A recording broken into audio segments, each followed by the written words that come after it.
बालिका आदर्श विद्या मंदिर द्वारा संचालित ऑनलाइन कक्षा में आप सभी भैया बहनों का एवं श्रोतागणों का स्वागत एवं अभिनंदन। कक्षा 10वीं विषय विज्ञान दिनांक 8 सितंबर 2020 अध्याय 3 आनुवंशिकी यानी अपना जो जेनेटिक्स वाला पार्ट है तीसरा अध्याय 3 चल रहा था। और उस अध्याय के अंदर अपन ने पिछला जो वीडियो जो देखा था उसमें अपन पढ़ रहे थे मेंडल की सफलता के कारण, और दूसरा जो बिंदु था उसी के अंदर कि मेंडल ने अपने प्रयोग के लिए मटर का पादप ही क्यों चुना। आज के इस वीडियो के अंदर अपन कुछ आनुवंशिकी शब्दावली पढ़ेंगे। आनुवंशिकी शब्दावली का मतलब क्या है कि मेंडल ने आनुवंशिकता संबंधी जो नियम बनाए थे, 3 जो भी नियम बनाए होंगे, तो उन्होंने आनुवंशिकता संबंधी जो भी नियम बनाए थे, तो अपन यहाँ पर उन नियमों को समझने से पहले कुछ तकनीकी शब्दों का ज्ञान होना आवश्यक है। मतलब क्या निकला कि उन नियमों को समझने के लिए कुछ ऐसे शब्दों का तकनीकी शब्दों का चयन किया है। बिगड़ तकनीकी शब्दों का चयन समझने से पहले अपन उनको नियमों को समझ नहीं सकते। तो ऐसे कौन कौन से तकनीकी शब्द हैं जिनसे आप आगे ठीक प्रकार से समझ सकेंगे उनको, मेंडल के आनुवंशिकता संबंधी नियमों को, तो इनके बारे में इनका होना या ज्ञान होना आवश्यक है। तो लिख रखा है कि वंशागति के नियमों को समझने से पहले निम्न तकनीकी शब्दों का ज्ञान होना आवश्यक है। तो आइए कौन कौन से ऐसे तकनीकी शब्द हैं, तो यहाँ पर आज 4 ऐसे तकनीकी शब्द हैं जिनके बारे में अपन परिचर्चा करेंगे। तो सबसे पहले आज अपन चर्चा कर लेते हैं। Number 1 gene. देखिए जीन क्या होते हैं। जीन वास्तव में क्या है कि डीएनए का जो अणु होता है, इसका अणु डीएनए का अणु। तो जीन क्या है, डीएनए अणु का एक छोटा सा अंश यानी बहुत ही छोटा टुकड़ा होता है, उसे ही हम क्या कहेंगे, जीन कहेंगे। तो जीन क्या हुआ, डीएनए अणु के अंश को हम जीन कहते हैं। और ये जीन ही आनुवंशिकता की इकाई होती है। क्या होती है, इकाई होती है। क्यों? क्योंकि किसी भी लक्षण का या ये कहिए कि जीव के किसी भी लक्षण को नियंत्रित कौन करता है, जीन करता है, और साथ ही उसका संचरण भी करता है। संचरण का मतलब माता पिता के आनुवंशिक लक्षणों को एक पीढ़ी से दूसरी पीढ़ी में स्थानांतरित करने का काम भी कौन करता है, जीन ही करता है। ठीक है। तो यहाँ पर साफ लिखा हुआ देखिए कि वह कारक जो किसी एक लक्षण को नियंत्रित करता है, यानी जीन है तो लक्षण विशेष को कंट्रोल करता है, नियंत्रित करता है। तो लिखा हुआ है वह कारक जो किसी एक लक्षण को नियंत्रित करता है उसे हम जीन कहते हैं। अर्थात जीवों के आनुवंशिक लक्षणों का नियंत्रण एवं संचरण। संचरण का मतलब एक पीढ़ी से दूसरी पीढ़ी में स्थानांतरित करने का काम करता है। तो संचरण करने वाली आनुवंशिक रचना को ही हम जीन कहते हैं, या आनुवंशिक रचना जीन ही होती है। यह आनुवंशिकता की इकाई होती है।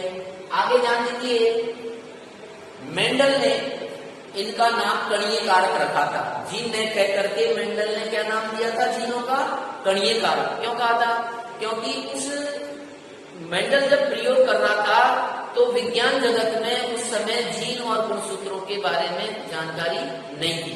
हाँ, ये तो मेंडल ने कहा था कि वास्तव में कोई ऐसा छोटा कारक होता है जो लक्षणों को नियंत्रित करता है और एक पीढ़ी से दूसरी पीढ़ी में ले जाता है। तो उन्होंने इनका नाम जीन ने कह करके उस जमाने में उनको क्या कहा गया, कणीय कारक।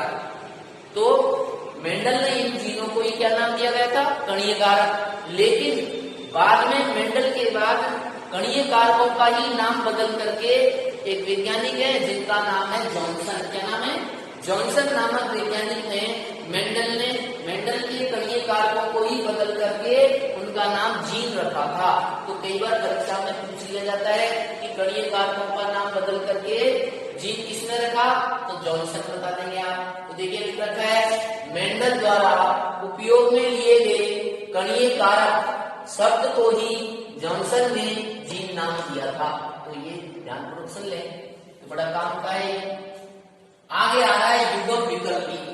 क्या युग्म विकल्पी क्या होता है, देखिए किसी एक लक्षण को नियंत्रित करने वाली जीन के दो विपर्यासी स्वरूप होते हैं। यानी अभी अपन ने पढ़ा था कि किसी भी लक्षण को नियंत्रित कौन करता है, तो अपन ने नाम दिया था जीन।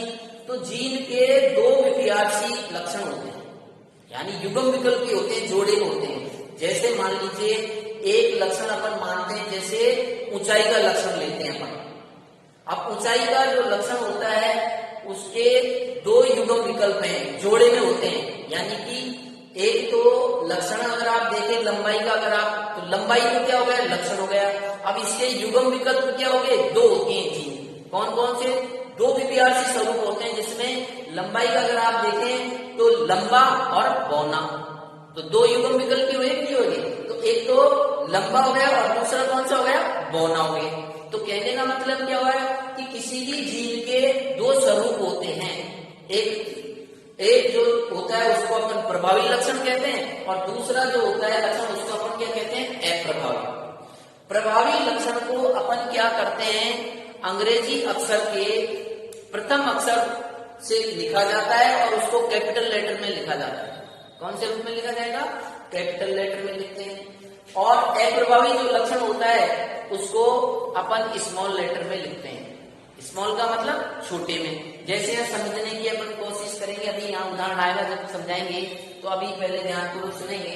तो यहाँ पर देखिए युग्म विकल्पी का मतलब क्या है कि किसी एक लक्षण को नियंत्रित करने वाले, यानी लक्षण को नियंत्रित कौन करता है, जीन करता है। और उस लक्षण के कितने विपर्यासी होते हैं, दो विपर्यासी होते हैं। तो कह रहा है कि लक्षण को नियंत्रित करने वाले जीन के दो विपर्यासी स्वरूपों को ही हम युग्म विकल्पी कहते हैं, यानी पेयर होते हैं। किसी भी लक्षण के जो गुण होते हैं वो क्या है, पेयर यानी जोड़े में होते हैं। एक प्रभावी और दूसरा अप्रभावी। जैसे मटर का पादप लंबा है, तो लंबा तो एक लक्षण हो गया, और उसके युग्म विपर्यासी यानी जोड़े में क्या हो गए, एक लंबा और दूसरा बौना। तो ये युग्म विकल्पी कहलाए। तो दो विपर्यासी स्वरूपों को ही हम युग्म विकल्पी कहते हैं, ठीक है ना। अब कह रहा है कि सामान्यतः प्रत्येक जीन के दो रूप होते हैं। मैंने कहा ना दो रूप होते हैं, जिनमें से एक तो प्रभावी होता है और दूसरा अप्रभावी जीन। तो लिखा गया जिनमें से एक प्रभावी व दूसरा अप्रभावी जीन होता है। अब प्रभावी रूप के लक्षण को हम क्या करेंगे, अंग्रेजी नाम के प्रथम अक्षर से इससे व्यक्त करेंगे। उस संबंधित लक्षण की अंग्रेजी लेंगे, और अंग्रेजी में जो शुरू का अक्षर होता है प्रथम अक्षर, उसको कैपिटल लेटर से इंगित कर देते हैं प्रथम अक्षर को। जैसे यहाँ पर आप ध्यानपूर्वक सुनेंगे, जैसे लंबाई का जो लक्षण है अपना, उसको अंग्रेजी में लंबे को अपन बोलते हैं टाल। क्या बोलते हैं, टाल। तो उसका प्रभावी क्या हो गया, प्रथम अक्षर टाल का टी हो गया। देखिए यहाँ पर आ रहा है, तो साफ देखिए लक्षण छोटे लिखे। जैसे लंबाई के गुण को इंग्लिश में टाल कहते हैं, यानी लंबा अपने आप में गुण हो गया लक्षण, तो उसको क्या बोलेंगे, टाल कहते हैं। अब इसका प्रथम अक्षर क्या हो गया, टी। तो कह रहा है अतः प्रभावी लक्षण को हम कैपिटल लेटर से इंगित करते हैं। देखो यहाँ से अपने बड़े प्रथम अक्षर ले लिया अंग्रेजी का। प्रथम अक्षर क्या आता है टाल के अंदर, ये टाल में देखिए प्रथम अक्षर टी से स्टार्ट है। तो प्रभावी लक्षण को तो किससे लिखेंगे, कैपिटल टी से। तथा अप्रभावी लक्षण को हम स्मॉल लेटर में लिखते हैं। स्मॉल लेटर का मतलब लंबा जो टाल है उसका स्मॉल लेटर क्या होता है, छोटी टी लिखेंगे। ये भी स्मॉल का मतलब आप एस ले लेंगे, एस नहीं चलेगा। जो आपने लक्षण माना है प्रभावी, उसी का ही स्मॉल लेटर में अपन को लिखना पड़ेगा। तो यहाँ लिखा है अप्रभावी लक्षण को हम स्मॉल लेटर से, तो किससे इंगित करेंगे, स्मॉल टी से लिखा जाता है। तो क्या विपर्यासी लक्षण में क्या लिखा आपने, तो प्रभावी लक्षण को तो अपन ने किसे लिखा, कैपिटल टी से। किससे लिखा, कैपिटल टी से। और अप्रभावी लक्षण को किससे लिखा हमने, स्मॉल टी से। तो ये दो विपर्यासी लक्षण अपने पढ़ लिए अभी। तो यहाँ पर एक बार तुम्हें देख लें कि किसी एक लक्षण को नियंत्रित करने वाले जीन के दो विपर्यासी स्वरूपों को ही हम युग्म विकल्पी कहते हैं। सामान्यतः प्रत्येक जीन के दो रूप होते हैं, जिनमें से एक प्रभावी व दूसरा अप्रभावी जीन होता है। अब प्रभावी रूप के लक्षण को अंग्रेजी के प्रथम अक्षर को कैपिटल लेटर में व अप्रभावी लक्षण को छोटे अक्षर में लिखा जाता है। उदाहरण के तौर पर लंबाई के गुण को इंग्लिश में डाल कहते हैं। अतः प्रभावी लक्षण को कैपिटल लेटर से इसका प्रथम अक्षर देखें तो कैपिटल टी से इंगित करेंगे तथा अप्रभावी लक्षण को उसी को स्मॉल लेटर में लिख देंगे तो छोटा टी से इंगित किया जाता है। ठीक है, तो ये हो गया हमारा। अगला बिंदु आ रहा है, देखिए समयुग्मजी क्या होते हैं। अभी हमने पढ़ा कि जब किसी लक्षण को नियंत्रित करने वाले जीन के कितने युग्म विकल्पी होते हैं, दोनों युग्म। कितने होते हैं? दो विपर्यासी लक्षण होते हैं। अगर ये दोनों युग्म विकल्पी यानी एक जीन के दोनों युग्म विकल्पी हैं जो क्या होने चाहिए? आकार में, संरचना में, रंग में, कद में एक जैसे दिखे, यानी एक समान हो। दोनों युग्म विकल्पी कैसे हो? आकार में, संरचना में एक जैसे या एक समान दिखाई देते हैं तो हमें उन्हें क्या कहेंगे? समयुग्मजी। तो देखो लिखा हुआ है कि जब किसी लक्षण को नियंत्रित करने वाले जीन के दोनों युग्म विकल्पी एक समान होते हैं, ठीक है ना, समान हो तो उसे हम समयुग्मजी कहते हैं। अब जैसे आप देखिए शुद्ध लंबा को अपन क्या करेंगे? बड़े टी से इंगित करते हैं आप। तो देखिए इसके दो जीन हो गए, दो बड़े कैपिटल टी है ना, जो आकार में, संरचना में एक जैसे नजर आ रहे हैं, ठीक है ना। तो ये क्या कहलाएगा? उदाहरण दे सकते हैं शुद्ध लंबा। क्या है? शुद्ध लंबा कहलाएगा। ऐसे ही आप देखो ये दोनों है जो क्या है? एक जैसे दिख रहे हैं, आकार में, संरचना में एक जैसे नजर आ रहे हैं, दोनों स्मॉल टी, इसलिए ये भी क्या है? समयुग्मजी है। आप इधर देखिए लाल जो है रेड, तो रेड को आप देखिए कैपिटल आर है, दोनों एक जैसे, दोनों जीन है जो आकार में, संरचना में कैसी? एक जैसी। ऐसे ही आप देखिए सफेद के क्या है? दोनों स्मॉल लेटर है। तो ये दोनों जीन अगर आकार में, संरचना में एक जैसी है तो समयुग्मजी कहलाएंगे, ठीक है ना। तो दोनों युग्म विकल्पी क्या है? एक जैसी। तो देखो इसमें एक जैसे हैं दोनों, स्मॉल आ रहे हैं। इसमें देखो दोनों है जो क्या है? कैपिटल आ रहे हैं, इसमें स्मॉल टी। तो ये सब एक जैसी नजर आ रही है, ये क्या कहलाएंगे? समयुग्मजी। लेकिन समयुग्मजी जो भी जीन होती है वो हमेशा शुद्ध होती है। क्या होती है? शुद्ध होती है। तो तभी हमने इनके आगे देखो शुद्ध लंबा लिखा है।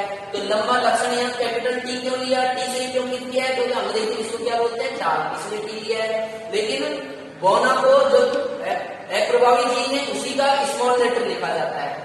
ऐसे ही आप देखो यहाँ पर लाल को अंग्रेजी में क्या बोलेंगे? रेड। और रेड का आप देखो किससे इंगित करते हैं? आर से, इसलिए कैपिटल। तो ये प्रभावित देखिए ये भी हो गया आपका, तो ये शुद्ध लाल। ऐसे ही देखो इसी का रेड को अप्रभावी जीन क्या होगी? स्मॉल आर, तो इसलिए शुद्ध सफेद। तो इन सब के आगे शुद्ध लग रहा है, तो शुद्ध लंबा, शुद्ध बोना, शुद्ध लाल और शुद्ध सफेद। तो ये आप उदाहरण दे सकते हैं। विषमयुग्मजी क्या होता है? इसी का एकदम विपरीत, जब किसी लक्षण को नियंत्रित करने वाले जीनों के दोनों ही युग्म विकल्पी अगर आकार में, संरचना में असमान हो, यानी दोनों जीन है जो एक जैसे नहीं होकर के अलग अलग अगर आपको दिखे तो उसको हम कहेंगे क्या? विषमयुग्मजी। विषम यानी अलग अलग। तो देखिए क्या लिखा है? जब किसी लक्षण को नियंत्रित करने वाले जीन के दोनों युग्म विकल्प यानी दोनों ही जो पेयर है, ये देखो पेयर थे, इसमें तो दोनों पेयर आकार में समान एक जैसे थे, इसमें देखिए असमान है। दोनों जीन में एक तो कैपिटल में और दूसरी स्मॉल लेटर में, तो दोनों युग्म विकल्पी असमान हो तो उसे हम विषमयुग्मजी कहते हैं। जैसे आप देखिए बड़ा टी और छोटा टी, तो दोनों जीन है जो क्या है? अलग अलग है। इसमें देखिए एक बड़ा आ रहा है और दूसरा छोटा आ रहा है स्मॉल लेटर में, तो अलग अलग हुई कि नहीं हुई दोनों जीन? ठीक है ना। तो जीन के दोनों युग्म यानी पेयर है जो असमान होते हैं आकार संरचना में, तो उसे हम कहेंगे विषमयुग्मजी। और विषमयुग्मजी वाली जो दोनों ही जीन होती है जोड़े में, अगर ऐसा है तो वो कहलाएंगे फिर अशुद्ध। अगर समान है वो तो क्या कहलाते हैं? शुद्ध। तो वहां तो आप शुद्ध लंबा, शुद्ध लाल ऐसे कर रहे थे, यहाँ पर देखो लंबे के अंदर क्या बोला है? अशुद्ध लंबे का है। क्यों? क्योंकि बड़ा टी है और छोटा टी। बुल्ले में हमेशा प्रभावी जीन का नाम आता है, ठीक है ना। तो यहाँ पर प्रभावी कैपिटल टी है, ठीक है ना, और स्मॉल लेटर ए प्रभावी है, इसलिए क्या बोलेगा? अशुद्ध लंबे, ठीक है, या इनको संकर लंबे भी कह सकते हैं। ऐसे ही यहाँ पर देखिए अशुद्ध लाल, बुल्ले में लाल लिया है यहाँ पर, क्यों है? क्योंकि इसका प्रभाव ज्यादा है। तो अशुद्ध लाल तो बड़ा छोटा, ठीक है। तो ये इस प्रकार के कुछ तकनीकी शब्द थे, उनके बारे में अपन ने संक्षिप्त में जानकारी कर ली। अब आपने कितना सीखा, क्या पाया, तो इसके लिए अपन मूल्यांकन कर लेते हैं गृह कार्य से। तो पहला प्रश्न है देखिए, गृह कार्य की दृष्टि से ध्यानपूर्वक सुनेंगे। वह कारक जो किसी एक लक्षण को नियंत्रित करता है उसे क्या कहते हैं? प्रश्न वापस सुन लो। वह कारक जो किसी एक लक्षण को नियंत्रित करता है उसे क्या कहते हैं? तो वन वर्ड आंसर दे देंगे आप, जीन। देखिए यहाँ पर आ गया तो इसका उत्तर क्या निकल कर गया?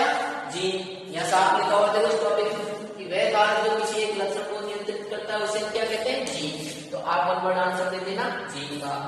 अगला क्वेश्चन देखिए दूसरा, कि किसी जीन के दो विपर्यासी स्वरूपों को क्या कहते हैं? क्या पढ़ा आपने? किसी जीन के दो विपर्यासी स्वरूपों को आप क्या कहेंगे? तो क्या आना चाहिए? युग्म विकल्पी। क्या आएगा? ये लिखाओ, दो विपर्यासी स्वरूपों को ही हम क्या कहते हैं? युग्म विकल्पी। तो इसका उत्तर आपको मिल रहा है दूसरे का, युग्म विकल्पी। क्लियर? तीसरा देखो, मेंडल द्वारा उपयोग में लिए गए कणीय कारक शब्द को आगे जाकर किस वैज्ञानिक ने उन्हें जीन नाम दिया था? अभी थोड़ी देर पहले आया था, हमने पढ़ा था कणीय कारक शब्द को ही आगे जाकर के किस वैज्ञानिक ने? जॉनसन नामक वैज्ञानिक ने जीन दिया था। ठीक है, तो यहाँ पर क्या जवाब आ जाएगा? जॉनसन नामक वैज्ञानिक ने। क्लियर? चौथा क्वेश्चन देखिए, समयुग्मजी एवं विषम युग्मजी किसे कहते हैं? और एक एक उदाहरण दे करके समझाइए। तो यहाँ पर साफ दिया हुआ देखिए तीसरे बिंदु के अंदर, समयुग्मजी किसे कहेंगे? कि जब किसी लक्षण को नियंत्रित करने वाले जीन के दोनों ही युग्म विकल्पी अगर एक समान हो, किस दृष्टि से? आकार में, संरचना में, रंग में अगर एक जैसे नजर आते हैं तो उन्हें हम एक समान हो तो उसे हम युग्म विकल्पी कहते हैं। और उदाहरण आप दे देंगे शुद्ध लंबा और शुद्ध बौने के जीन लिख सकते हैं। उदाहरण यहाँ से यहाँ तक हो गया, दूसरा ये आप बता सकते हैं, कोई भी दे देंगे। विषम युग्मजी का आप देखिए, विषम युग्मजी लिख देंगे कि जब किसी लक्षण को नियंत्रित करने वाले जीन के दोनों युग्म विकल्पी असमान हो तो उसे हम विषम युग्मजी कहते हैं। उसके उदाहरण आप लिख देंगे। अंतिम क्वेश्चन पांचवा देखिए, आनुवंशिकता की इकाई किसे कहा गया है? कभी आया तो ऊपर आनुवंशिकता की इकाई हमने किसको दिया है? कहा है जीन को। तो जीन ही आनुवंशिकता की इकाई है। यहाँ पर देखो लिख रखा है, यह आनुवंशिकता की इकाई होती है। कौन? जीन। ठीक है, आज के वीडियो में आपने ये पढ़ा है और वह कार्य आप सभी तैयार करे होंगे। ठीक है, आज की वीडियो इतना ही। नमस्कार।